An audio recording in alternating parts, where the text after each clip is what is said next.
Bonjour chers frères et sœurs dans le Seigneur, que le Très-Haut vous bénisse richement. Je suis votre frère, le docteur King Fortuné Batola Tidimba, israélite dispersé au-delà des fleuves de l'Éthiopie. Et je suis le visionnaire de la plateforme Étendard du Midi. Je suis aussi pasteur des églises White Eagle Tabernacle. Mais ici, nous sommes là en tant que visionnaires de l'étendard du Midi pour mettre en lumière des problématiques qui sont très complexes. Comme vous pouvez le constater, nous vivons au temps où les Saintes Écritures ont été falsifiées. Nous vivons à un temps où la Bible a été diluée. Et même le concept Église, chrétienté a été dilué. C'est pas étonnant que Joël promet qu'au dernier jour, qu'il y aurait et qu'il devait y avoir une restauration. Et par la grâce de Yah, nous sommes en train de vivre le temps de la restauration. Ainsi, je reviens parce que l'émission que nous avions tournée la dernière fois a créé des remue-ménages. Et d'ailleurs, beaucoup ont été tellement étonnés que de savoir, que d'entendre que l'Église est un patrimoine israélite, que l'Église, elle est israélite, et même l'épouse, qui est la Nouvelle Jérusalem, dans son substrat, est israélite. Mais pourquoi il y a tellement ces étonnements-là, comme nous l'avons su dire? C'est à cause de la petite corne annoncée dans le livre de Daniel, dans la prophétie de Daniel, qui devait jeter la vérité par terre, espérer de changer des lois et enfin opprimer le peuple de l'Alliance.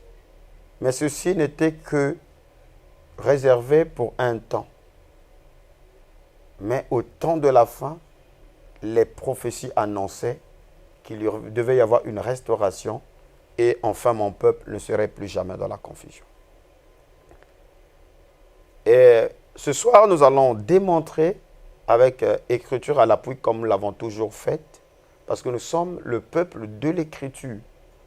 Le Seigneur a dit que le salut vient des Juifs.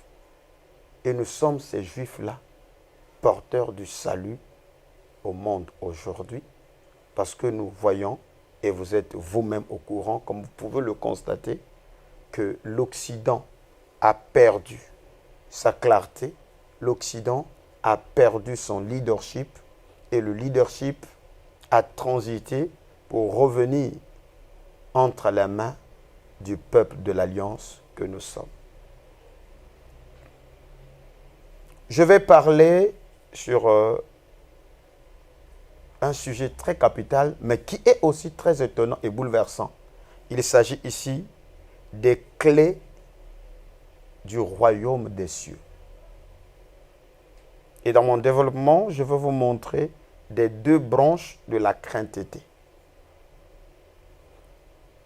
À l'entrée de jeu, je prends Matthieu chapitre 16, le verset 18 jusqu'au verset 19. C'est le Seigneur qui parle ici et qui fait une alliance et une promesse à Pierre, qui d'ailleurs avait surpris tout le monde en donnant la réponse exacte de qui était le Christ.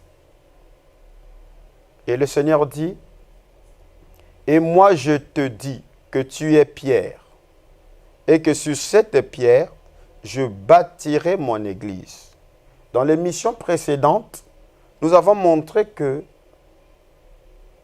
l'église d'où dérive qui est une dérivée de l'expression grecque ecclésia, est en quelque sorte une adaptation parce que là, le Seigneur ne parlait pas grec. Il parlait araméen dans la rue et en prêchant la bonne nouvelle, en citant les Saintes Écritures, il les citait en hébreu comme dans la synagogue. Donc retenez ou dans votre esprit, toutes les fois que je ferai mention église ici, il s'agit bien sûr du mot kahal.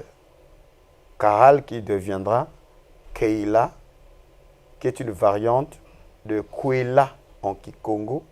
Parce que lorsqu'on parle de kwela ou makwela, c'est un rassemblement de familles.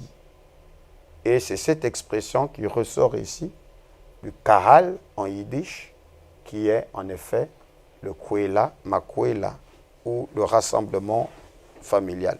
Donc, c'est sur cette pierre, je bâtirai mon kahal, et les portes du séjour des morts ne prévaudront point contre elles. Je te donnerai les clés du royaume des cieux. Ce que tu lieras sur la terre sera lié dans les cieux, et ce que tu délieras sur la terre sera délié dans les cieux.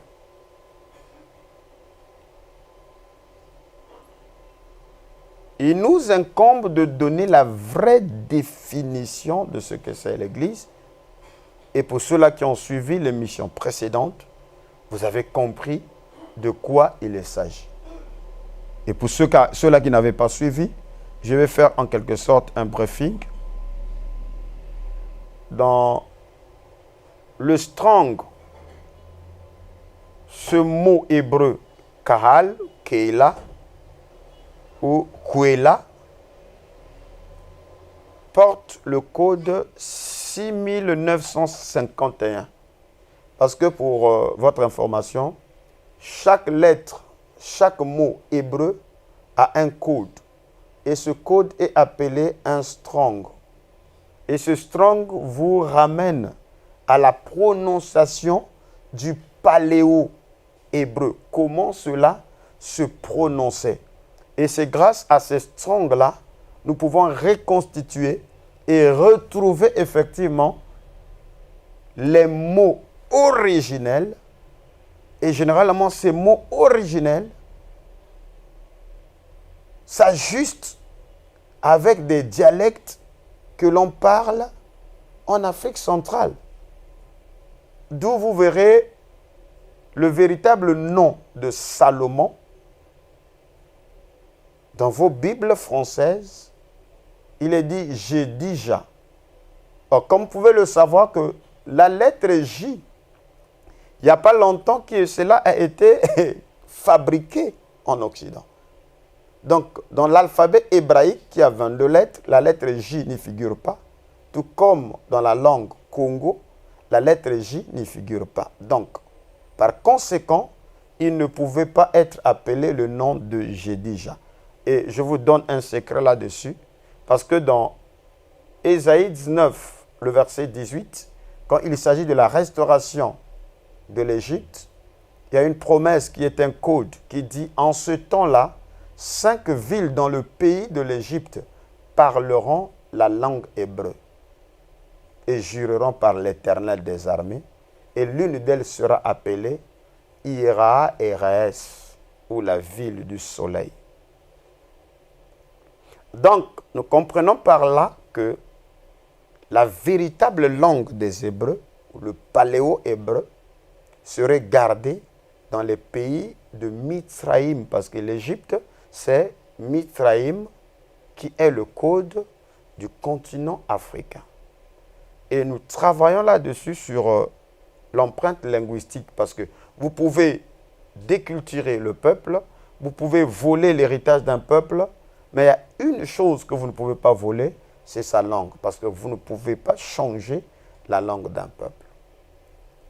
Pour les croyants du message du temps de la fin, et je reviens vers eux parce que la majorité des contestataires, ils sortent de là.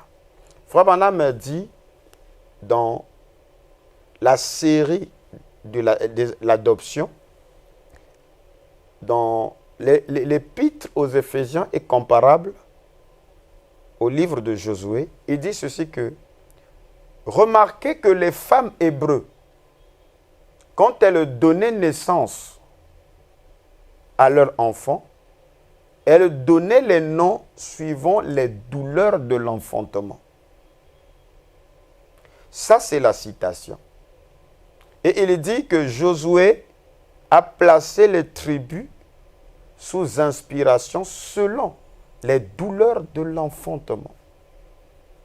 Chers frères et sœurs, c'est facile, n'importe qui, même le diable, les prêtres, ils lisent cette citation-là. Mais il ne s'agit pas de lire, mais il s'agit d'étudier, de concorder, de comprendre et d'appliquer.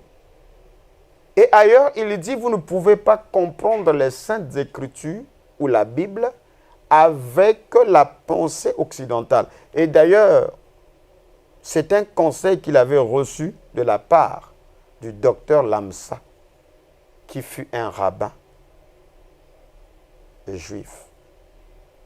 Et même lui-même, il a fini par comprendre certaines codes de la Bible, comme la parabole du bon berger.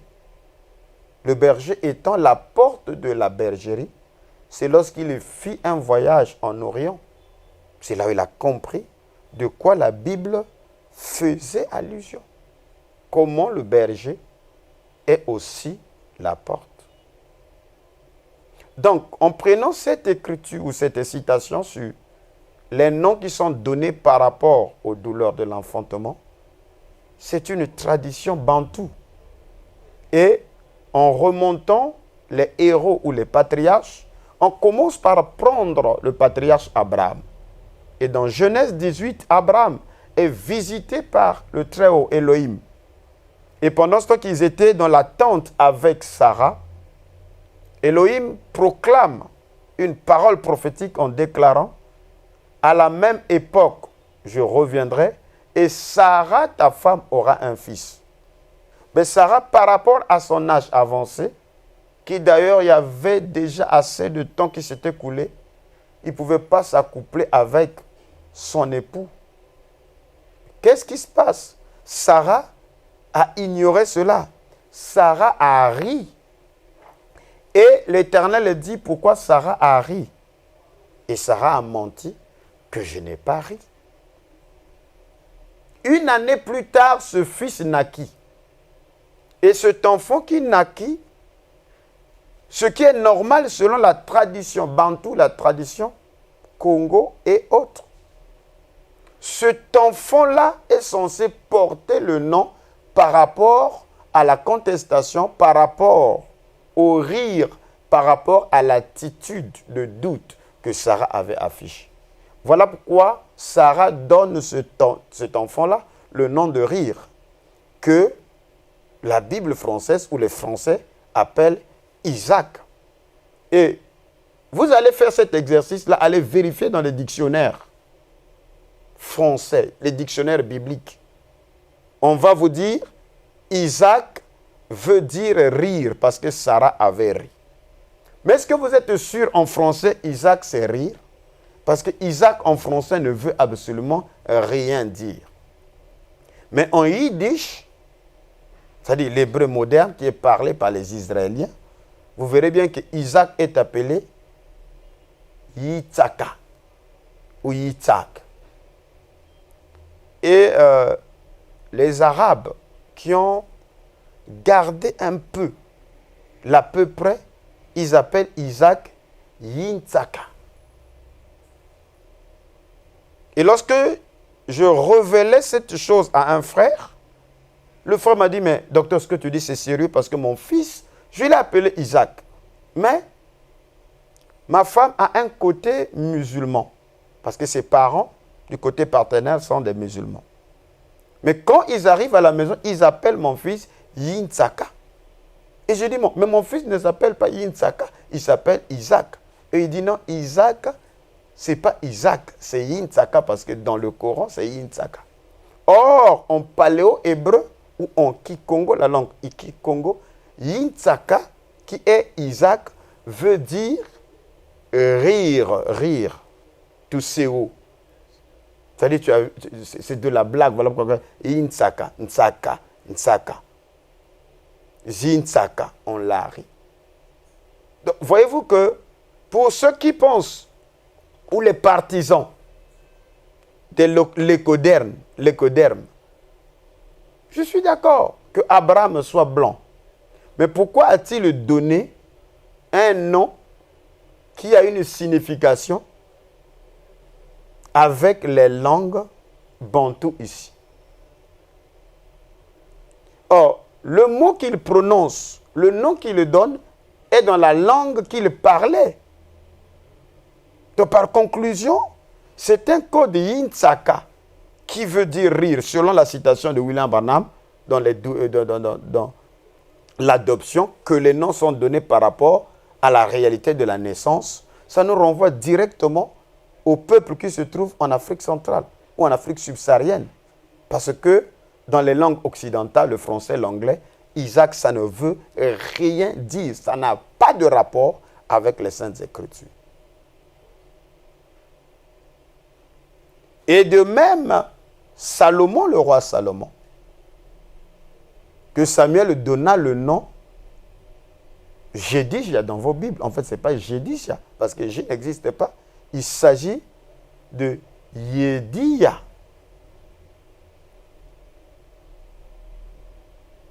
Yédia.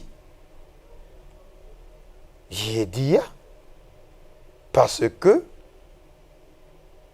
en Congo, dans les langues Congo, quand on parle Yédi, en fait, c'est la sagesse, la maturité, l'intelligence. Bouyédi. C'est-à-dire, c'est la personne qui est mûre, qui est sage. Voilà pourquoi ce nom de Salomon avait de l'influence dans sa vie, quoiqu'il soit faible en chair, mais il était très fort en intelligence. Voilà pourquoi il s'appelait Yédia ou Yédia. Donc, et ceci, vous n'allez découvrir que ça au travers du code Strong, parce que ça ne ment pas. Et à partir de cet instant, pour que vous puissiez comprendre mieux ce que nous développons, il faut aller dans l'étude approfondie. Ainsi, ce mot Kahal apparaît 114 fois dans les versets bibliques, désignant ainsi assemblée, compagnie, congrégation, convocation. Et surtout dans le sens religieux, ça part de la compagnie au retour de l'exil ou de la congrégation. Mais de façon générale, c'est traduit par la multitude, assemblée, foule, nombre, troupe, réunion. Voyez-vous? Et je vais prendre quelques écritures qui vont dans ce sens. Dans Genèse chapitre 28, le verset 3, je lis cela pour que vous puissiez comprendre de quoi il s'agit, pour que vous puissiez avoir l'aperçu de ce que le Seigneur faisait allusion. Que le Dieu Tout-Puissant te bénisse, te rende fécond et te multiplie, afin que tu deviennes une multitude des peuples. C'est-à-dire, multitude est remplacée par Kahal. Dans Genèse 35, le verset 11, Dieu lui dit, « Je suis le Dieu Tout-Puissant, sois fécond et multiplie. » Une nation et une multitude, c'est-à-dire multitude, c'est le mot Kahal qui ressort ici, des nations naîtront de toi et des rois sortiront des terrains. Dans Genèse 48, le verset 4, « Il m'a dit, je te rendrai fécond, je te multiplierai, je ferai de toi une multitude. » Multitude là, c'est-à-dire une grande assemblée, une grande famille. C'est-à-dire Kahal, multitude de peuples. Je donnerai ce pays à ta postérité après toi, pour qu'elle la possède, pour que le possède à toujours. Ainsi, pour avancer dans Genèse 49, le verset 6, « Que mon âme n'entre point dans leur conciliabule, que mon esprit ne s'unisse point à leur assemblée. Le mot qui apparaît en hébreu ici, c'est kahal.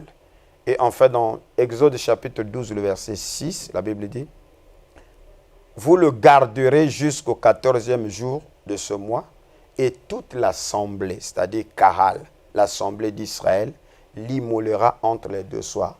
C'est ainsi, je réitère, que quand le Seigneur fait la promesse à Pierre, il utilise le mot kahal en désignant ainsi l'assemblée. Voyez-vous? Maintenant, pour ceux-là qui ont traduit les textes et les versions qui nous arrivent aujourd'hui sont des versions dérivées du latin. Mais le sens réel de l'expression ecclésia du latin, nous le trouvons dans Acte 19, le verset 39, il dit « Et si vous avez vu d'autres objets, ils se régleront dans l'assemblée légale. » Et l'assemblée légale, là, parce que ici, il s'agit de la contestation à Éphèse. L'assemblée légale, c'est l'ecclésia. Parce que l'assemblée légale, c'est une foule mélangée pour la gestion, effectivement, des histoires de la cité ou des problématiques de la cité. Et vous pouvez maintenant comprendre que le Seigneur, en parlant de bâtir son Église, il ne s'agit pas là de l'expression ecclésia, qui est une expression extérieure aux Hébreux, mais qui est une expression qui s'appliquait, ou la pensée, bien sûr, hellénite et grecque, d'où nous avons montré que si nous avons des problèmes aujourd'hui parce que nous sommes bloqués dans notre pensée, puisque le ciel, selon les châtiments, serait des reins. Mais l'Église, selon le Seigneur Jésus-Christ, évoque un rassemblement de ses apôtres qui forment sous son autorité la maison de David restaurée. Par ce moyen, le salut doit être apporté aux païens. Et selon Romains chapitre 15, le verset 12, la Bible dit, Ésaïe dit aussi, il sortira d'Isaïe un rejeton qui se lèvera pour régner sur les nations. Les nations espéreront en lui. De même, dans Matthieu 19, le verset 28, puisque les apôtres, eux, quand le Seigneur les avait parlé, qu'il est venu pour bâtir le Kahal,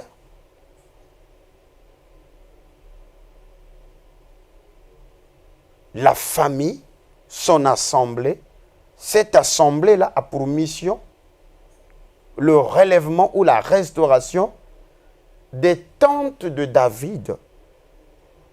Et certainement, ça vous étonne. Voilà pourquoi nous sommes en train de traiter ici la question sur le leadership de Pierre. Qu'est devenu le leadership de Pierre? Loin la pensée occidentale qui rattache le leadership de Pierre avec Rome. Pas du tout. L'on parle ici de l'église israélite. Et dans Matthieu 19, le verset 28, la Bible dit, Jésus leur répondit, je vous le dis en vérité, quand le Fils de l'homme, au renouvellement de toutes choses, sera assis sur le trône de sa gloire, vous qui m'aviez suivi, vous serez de même assis sur 12 trônes pour juger les 12 tribus d'Israël. Donc, les apôtres de l'agneau ont la promesse de devenir des juges. Mais quels juges? Ce sont les juges des 12 tribus de la maison d'Israël.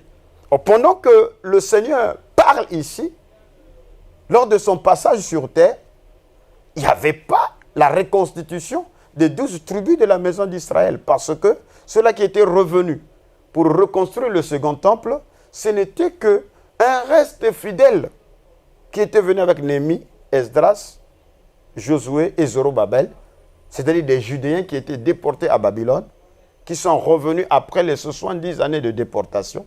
C'est par eux que le temple a été rebâti. Et plus tard, avec des guerres des Maccabées contre la Grèce ou Épiphane,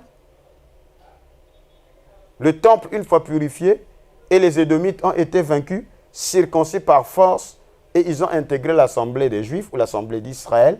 Et quand le Seigneur est venu, il est venu trouver une foule mélangée, et les vrais Juifs, ils étaient des pauvres. Voilà pourquoi l'une des signes ou des réponses que le Seigneur avait donné à Jean-Baptiste, disant que les malades sont guéris, les lépreux sont purifiés, les morts sont ressuscités, et la bonne nouvelle est prêchée aux pauvres. Ces pauvres-là dont le Seigneur faisait allusion, c'était les vrais Israélites qui étaient assujettis effectivement par ces Édomites-là. Donc eux, ils croyaient que par le Kahal ou Keïla, la famille ou le rassemblement de la nouvelle Israël, c'est par eux que les tentes ou le tabernacle de David serait rebâti. Donc acte 15, le verset 16, parce que le concile de Jérusalem qui a eu lieu en ce temps-là pour discuter la question sur l'intégration des païens dans le plan du salut vers 49 après Jésus-Christ, parce qu'il y a eu concile dans Actes chapitre 15, où les disciples se sont réunis pour traiter la question. Mais sur quoi ça s'est basé? Jacques a dit que Dieu a d'abord tourné les regards vers les païens pour choisir du milieu d'elle un peuple qui porta son nom.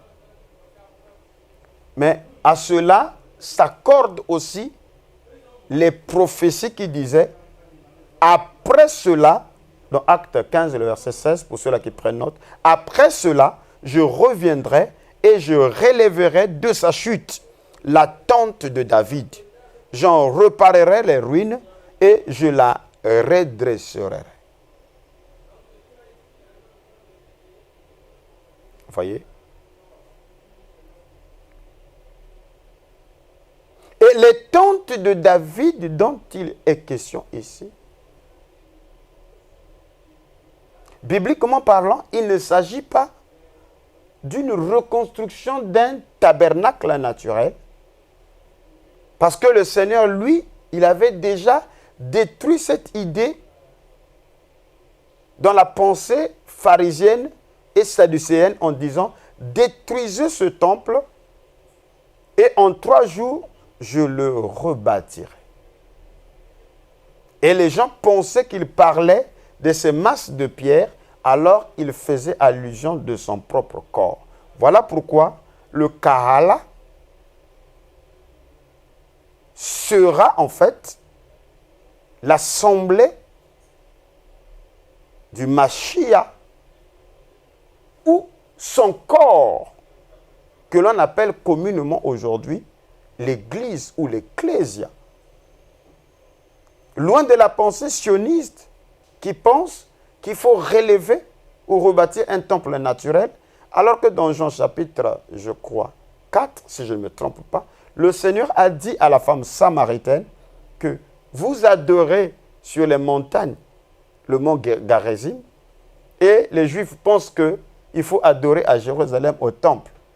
Mais l'heure vient, ça ne sera ni sur des montagnes, ni à Jérusalem, mais l'heure vient, ça sera l'adoration en esprit et en vérité, parce que le Seigneur faisait allusion d'un temple qui ce n'est pas fait des mains d'hommes, comme l'a dit Salomon. Ainsi, ce temple-là, c'est le corps de Christ ou son assemblée.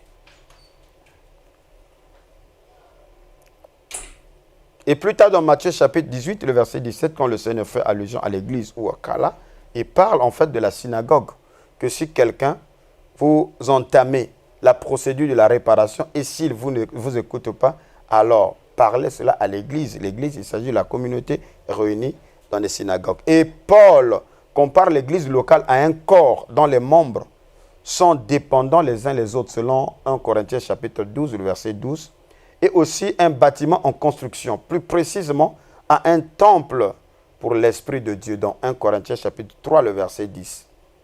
Mais vous devez saisir quelque chose de très capital, c'est que l'Église n'est pas synonyme au peuple de Dieu. Mais au contraire, l'Église est une activité du peuple de Dieu, parce que la notion du peuple de Dieu va au-delà. Parce qu'en dehors des activités, parmi les activités plutôt du peuple de Dieu, il y a l'activité de l'Église. Mais lorsque nous allons étudier sur l'aboutissement même du peuple de Dieu, nous rentrerons dans ce qui est appelé le royaume. Parce que le royaume va au-delà de la petite notion de l'Église. Pourquoi je parle ici des clés du royaume des cieux ou du leadership selon Saint Pierre? Et comme vous pouvez le constater, dans les missions précédentes, j'ai fait mention à la commission de William Branham disant que lui, il a prêché comme Paul. Pourquoi il prend Paul comme son modèle? C'est parce que Paul, il a été envoyé comme apôtre des païens, apôtre des circoncis. Et William Branham et les autres, ils font partie de cette lignée-là, la lignée de Japhet ou la lignée de l'olivier sauvage. Voilà pourquoi lorsqu'il veut se comparer, il se compare selon le fil à plan. C'est Paul. Mais ici, j'aimerais vous montrer qu'en dépit des églises païennes qui étaient sous le leadership de Paul, mais il y a l'église mère dans son substrat, qui est l'église israélite, qui est l'église de Jérusalem. Mais là, il y a la commission de Saint-Pierre, qui est la commission de la clé. Voilà qu'à la Pentecôte, c'est lui, Pierre, qui a ouvert la porte, parce que c'est celui qui avait les clés. Et malgré que Philippe alla évangéliser en Samarie, mais le Saint-Esprit ne pouvait pas être donné en Samarie, jusqu'à ce qu'il vint, ils ont convoqué Pierre et Jean.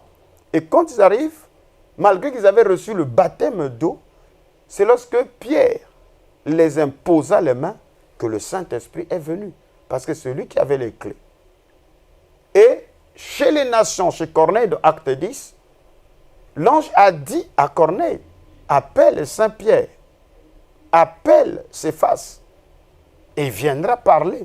Et dès que Pierre a parlé, le Saint-Esprit est tombé dans la maison d'un incirconcis. Quoique Paul a été envoyé pour amener le pardon, pour amener la lumière aux nations, mais celui qui a ouvert, ou le Père qui a ouvert la porte, c'est bien sûr l'apôtre Paul, Pierre plutôt, parce que c'est lui qui avait les clés. Alors, la question qui se pose, où est allée cette clé? Où est allée cette autorité qui ouvre pour que le Saint-Esprit descende? C'est un point d'interrogation. Et pour les légalistes qui ont toujours pensé que le Saint-Esprit est revenu avec la restauration et les manifestations, comme au premier jour à l'église de Jérusalem par William Branham, c'est archi faux. C'est un mensonge. Le Saint-Esprit a été de nouveau manifesté sur terre. Comme il y a de cela 2000 ans, c'est en 1906 à Azusa Street, et Dieu s'est choisi, son peuple s'est dispersé, qui ont été pris à partie du continent africain et qui ont été déportés dans les Amériques, parce que le Saint-Esprit de Dieu suit cette lignée-là. Voilà que je vous parle de la clé du royaume. Et c'est William Seymour qui a ouvert à nouveau les clés du royaume. Et c'est pour la première fois que Dieu a pris encore les fils des esclaves et les colons, les fils des colons, les blancs, se sont inclinés pour recevoir la prière de ces Africains déportés de l'autre côté. Voilà pourquoi je vous ai montré que ils sont israélites, ces noirs-là. Et William Branham est clair là-dessus en disant que la race noire est plus spirituelle que la race blanche. Et ce qu'il disait, il pesait ce mot parce que lui-même, étant baptiste, a été invité dans les années 1946, alors que le Saint-Esprit, l'œuvre de William Seymour, était en continuité. Frère Branham a vu les Blancs prêcher. Ça ne l'a pas étiqué. Mais il a constaté qu'il y a un monsieur, il fallait qu'on le trimballe. Il était même indigné, il dit, mais il n'y a pas assez de prédicateurs ici. Mais quand ce vieillard-là a commencé à prêcher, là, madame dit qu'il avait pris Job, il est remonté dans le ciel, il a parlé le zodiaque, il a lié cela avec l'arc-en-ciel, il est redescendu sur terre et il s'est crié, je n'ai plus assez d'espace. Frère Branham a senti que ces gens-là avaient quelque chose que lui, il n'a pas. Et c'est ce qui l'a mené à se retirer pour aller chercher la face du Seigneur. Et c'est là où l'ange,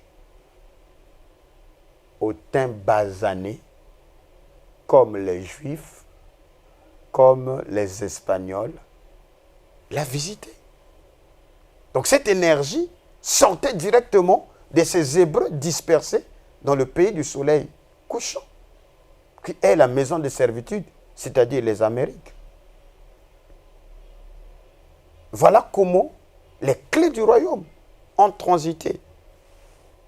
Donc l'église au sens chrétien est née à Jérusalem, je vais bientôt terminer, après l'ascension de Jésus-Christ.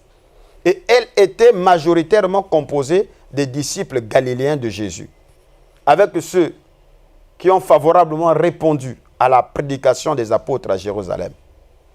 Ces membres se considéraient comme le reste d'Israël, destinés à trouver le salut en Sion, comme la restauration du tabernacle de David, que Jésus lui-même avait promis qu'il devait construire, selon Joël chapitre 2, le verset 5, Acte 2, le verset 17, Acte 15, le verset 16, Matthieu 16, le verset 18. Je bâtirai mon église.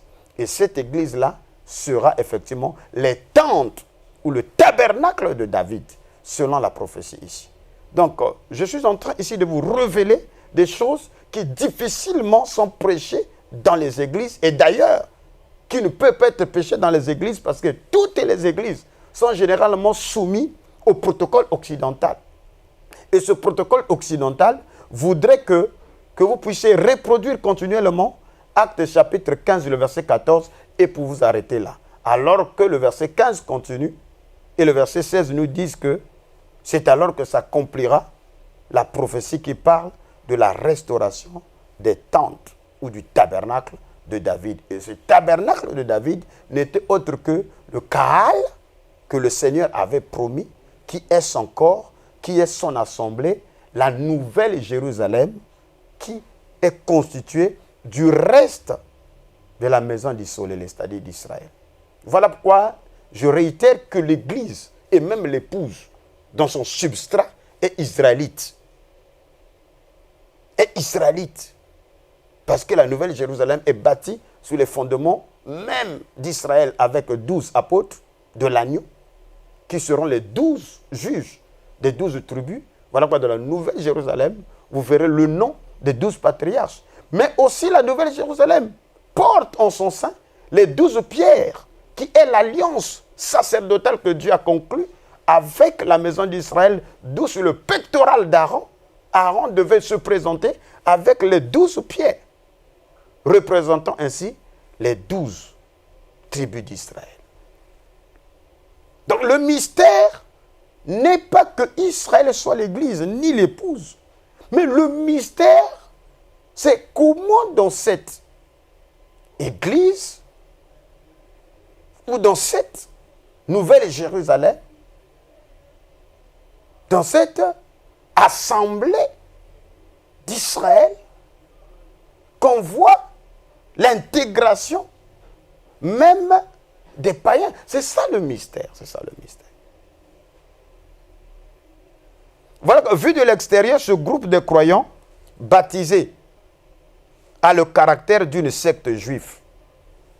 On les appelait la secte des Nazaréens, mais les membres eux-mêmes s'appelaient la Voix. Et vous trouverez cela dans Acte 24, le verset 5, jusqu'au verset 6, et aussi le verset 14. Dans Acte 28, le verset 22, vous verrez qu'il s'appelait la Voix. Alors, pour quelle raison? Parce qu'ils croyaient en la restauration des tentes de David. Et lorsque les païens ont commencé à croire, il a fallu qu'on mette les points sur les i et on 49 après Jésus-Christ, il y a eu concile à Jérusalem et on a dit il était question d'alléger le fardeau des incirconcis, de ne pas les imposer la loi de Moïse. Sinon que l'église juive, l'église de Jérusalem, ne s'était pas dissociée de la loi. Parce que le Christ n'était pas venu pour abolir la loi, il était venu pour l'accomplir. Et le premier chef était Pierre. Mais en rapport avec la restauration ou le relèvement du tabernacle de David, il a fallu qu'on mette un homme de la lignée royale, qui était bien sûr Jacques, le frère de Jésus, qui en l'an 62 a été exécuté par les grands prêtres. Et Eusèbe dit que le cousin de Jésus, qu'on appelait Siméon, qui est le fils de Cléopas, c'est lui qu'on a replacé à la tête de l'église, parce que l'église de Jérusalem, qui était une église israélite, ayant la clé du royaume, il croyait littéralement au relèvement des tentes ou du tabernacle de David, qui était son église. Et en l'an 66, lorsque la guerre avec Rome a été décrétée, voilà comment l'église disparaît. Et Eusèbe dit qu'ils ont fui à Péla et d'autres en Transjordanie. Mais déjà, on voit l'église de Jérusalem se divise en deux.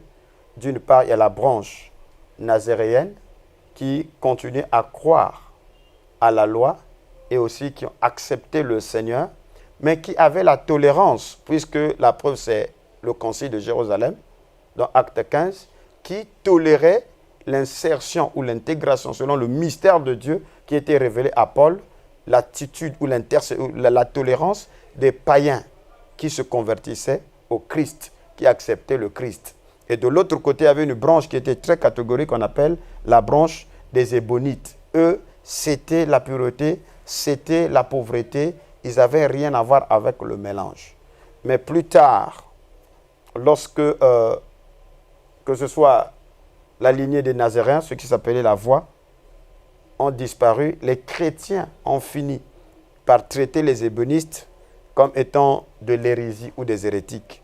Voilà comment, par la suite, l'accomplissement ainsi des prophéties ou la parole prononcée par le Seigneur, disant que vous serez haïs, persécutés de toutes les nations, comment l'église de Jérusalem, avec la clé du ciel, finira par disparaître.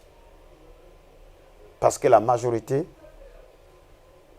pour ceux-là qui veulent avoir plus d'informations, j'ai donné un enseignement, une conférence sur les 7 dispersions de la maison d'Israël, comment les Juifs ont été dispersés et comment d'une manière ou d'une autre, tous, ils ont fini par se regrouper en Afrique ici pour subir ainsi le dernier châtiment qui est la servitude. Donc il y a eu en quelque sorte disparition de cette église et la clé aussi est allée avec cette église. Voilà quoi, la prochaine émission, je viendrai pour vous montrer la deuxième école qui est l'école d'Antioche qui regorge en son sein la majorité des Juifs hellénisés et dont Paul faisait partie. C'est cette école qui va prendre la tangente vers l'Espagne, l'Italie, c'est-à-dire qui évangélisera l'Europe. Et puisque selon Romains chapitre 11, c'est qu'une partie d'Israël tombe dans l'endurcissement jusqu'à ce que le temps des païens ou la plénitude des gentils soit entrée. Ainsi, la plénitude des gentils couvrira effectivement le leadership ou l'émergence du leadership de Paul qui va s'étendre pour aller de l'Europe jusqu'en Occident. Et c'est l'Occident, à la fin du leadership de l'Occident, c'est-à-dire de l'Amérique, l'évangile est revenu aux ayants droit, c'est-à-dire on assiste en ce moment-là à la révélation de la clé du royaume. Et le ministère de Pierre est revenu en 1906 avec William Seymour. Et la transmission vers William Branham s'est faite effectivement en 1946. Mais souvenez-vous que William Branham dit lui-même qu'il avait une mission particulière avec Israël qui, de son vivant, dommage, il n'a pas accompli cela, mais il sentait que sa mission était pour l'Afrique. Et il y a eu une vision qui devait venir s'accomplir, mais il n'a pas pu accomplir. Et il dit que son ministère ne va pas prospérer tant qu'il ne repart pas en Afrique. Alors, ce sont des choses qui sont surnaturelles. Ce sont des choses qui sont surnaturelles. Et personne ne se pose la question. Pourquoi le nom de William Seymour semble être étranger dans la pensée des gens? Pourquoi il n'a pas été hissé? C'est parce que Dieu savait que c'était le dernier appel pour l'olivier sauvage. Mais maintenant, là, pendant ce temps que je vous parle, l'œuvre qui a été entamée par William Seymour va ressurgir dans l'église du Midi pour le leadership de cette église première dans son substrat, qui était l'église de Jérusalem, mais qui a disparu. Mais selon le réveil du 3e jour, dans Osée chapitre 6, cette église, elle arrive. Elle est déjà là. Et le Seigneur lui-même l'a préparée. Le monde bougera. William Branham a dit que l'Amérique, pourquoi l'Amérique court vers l'Afrique pour aller les évangéliser? Il dit que les Africains vont envoyer des missionnaires ici pour venir évangéliser ces Américains-là. Et la question se pose, quel est le protocole? Quelle est la révélation que vous allez amener à ces Américains-là? Et par ce partage, je vous ai donné une flash, il s'agit de la révélation de la clé du royaume, qui est le leadership de Pierre. Je vais clôturer par une citation de William Branham pour appuyer encore. Dans l'exposé de cet état de l'Église, la page 274, bon, je prends la page 120, l'exposé de cet état de l'Église, l'âge de Smyrne, il dit, l'Église primitive n'était-elle pas presque entièrement, sinon entièrement composée de Juifs? Je ne sais pas qui t'a enseigné que les Juifs ne font pas partie de l'Église, alors que l'Église les appartient. Qui étaient ainsi les membres originels de son corps? Les 12 apôtres étaient juifs. Et les apôtres qui sont venus par la suite étaient soit juifs, soit des prosélytes. Ainsi, si les hommes juraient qu'ils étaient juifs, cela leur permettrait d'avoir la prééminence et de prétendre représenter l'origine de la foi. Parce que le salut vient des Yéhoudis. Et comme le salut vient des Juifs, voilà pourquoi ce soir, je vous ai donné cette révélation à la lumière des Écritures. En dépit des églises païennes ou judéo-païennes qui existaient, il y a une église pure, qui est purement une église israélite. Et c'est celle-là qui tient les commandes. Donc le réveil du midi, c'est le réveil aussi de la montée de la révélation de cette église qui restaurera effectivement les fondements des apôtres. Parce que l'église est bâtie sur les fondements des apôtres et des prophètes et Christ lui-même, la pierre angulaire. Au reste, que le Très-Haut vous bénisse richement. Merci.